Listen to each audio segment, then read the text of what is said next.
Ja daudziem šis gads ir licis apstāties vai atlikt iecerēto projektu realizāciju, tad valsts Zemkopības ministrijas nekustamie īpašumi 2020. gadā turpināja atjaunot un pārbūvēt valsts nozīmes meliorācijas infrastruktūras objektus, ieguldot Eiropas Reģionālās attīstības fonda atbalsta līdzekļus. Un viens no apjomīgākajiem šā gada projektiem ir Meirānu kanāla rekonstrukcija, nu pat, kas tika nodota arī eksploatācijā.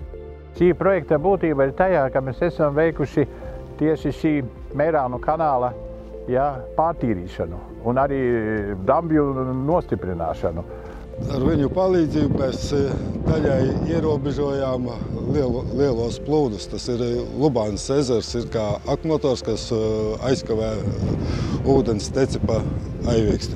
Pateicoties Eiropas finansējumu, mēs esam veikuši iespaidīgus darbus. Šis kanāls nodrošina efektīvu ūdens apsaimniekošanu šajā teritorijā, un reizē ar to tam ir liela nozīme, jo mums nevajag tad daļu ūdens novadīt caur mūsu hidromezgla Aivīkstes lūžām, bet mēs pa taisno viņu novadām lejpusē uz ūdeņiem, kas ietek jūrā. Ja. Reizē arī mēs izveidojām iespēju iedzīvotājiem un pārējiem izmantot dambju kā daļēji ceļa klātnī. Ja.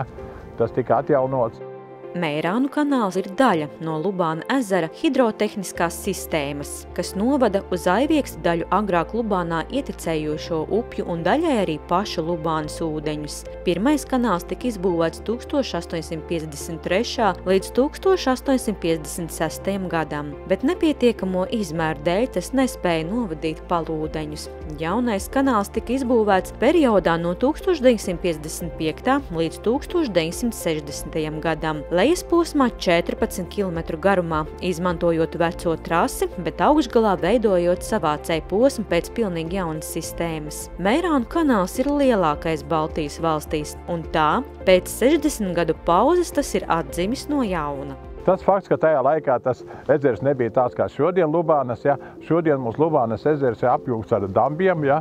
Tad dienvidaustrumu dambiem mēs veicam nopietnus remontus un atjaunošanas darbus, Zvizienas dambiem mēs veicam nopietnus darbus atjaunošanas, tāpat arī pašreiz Meirānu kanālam un aizsargu dambiem veicam darbus, tātad atjaunojam veselu virkni sūkņu staciju, kas arī šeit Lubānas pusē ir, tas ir Zvizienas sūkņu stacija, arī, teiksim, regulātorus. Un tātad nodrošinājām faktiski jebkādas iespējas nodrošināt normālu ūdens novadīšanu jebkurā situācijā. Meirānu kanāla rekonstrukcijas galvenais uzdevums ir plūdu risku mazināšana. Paveikts apjomīgs darbs, kas atklāšanas dienā vainagojas ar labi padarīta darba sajūtu. Jā, tiešām šeit brauc ar lielu gandarījumu. Jo šeit ir daudzi objekti un pie tam ļoti nopietni, lieli objekti.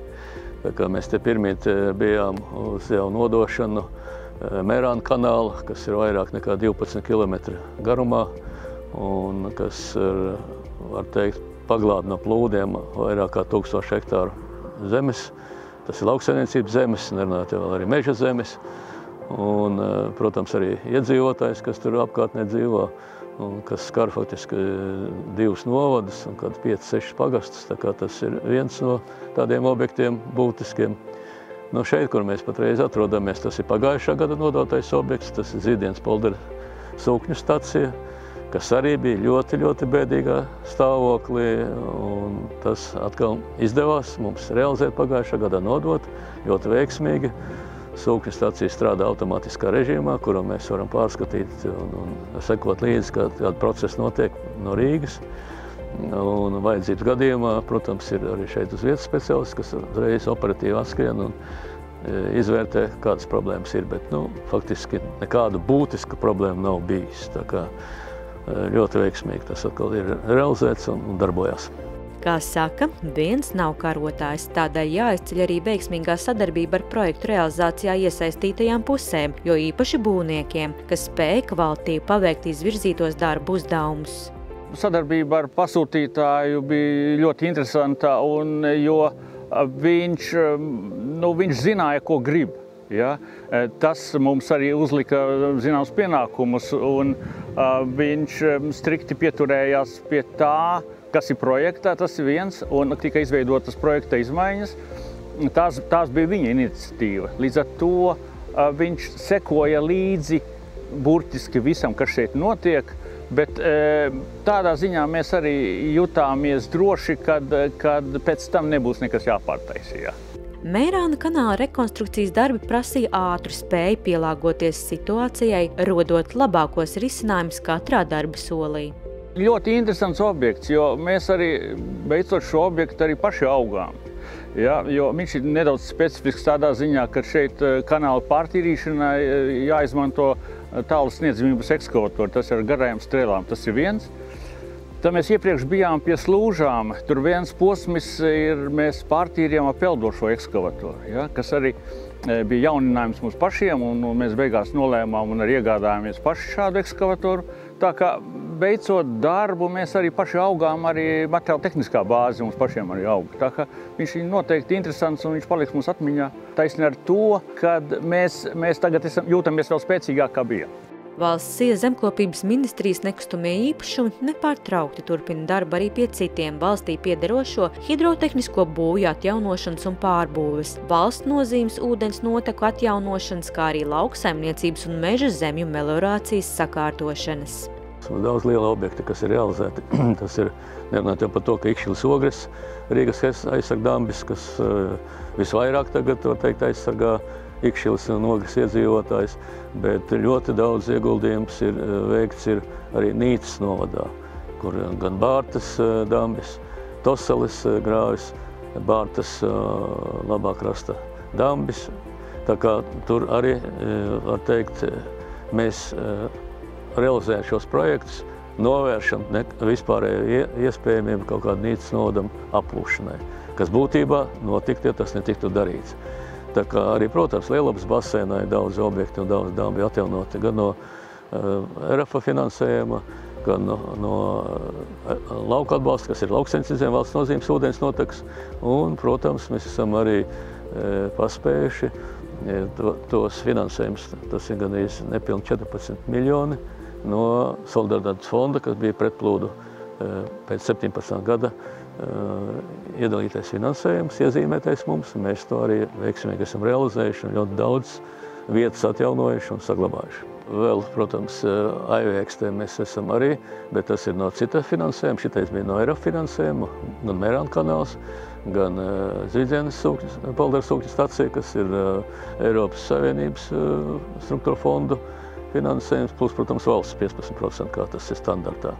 Bet mēs tagad būsim arī pie Aivieksts slūžām. Tur ir, var teikt, tāds bija saucamais iepriekš vecais pontona tāds tilts, kas savāca un aizsargāja Aiviekstes slūžas no niedriem, kas saplūst no ezera, pavasaros sevišķi ļoti daudz, un pēc ziemas ledus celšanās un arī rudeņos, kad mainās vēja.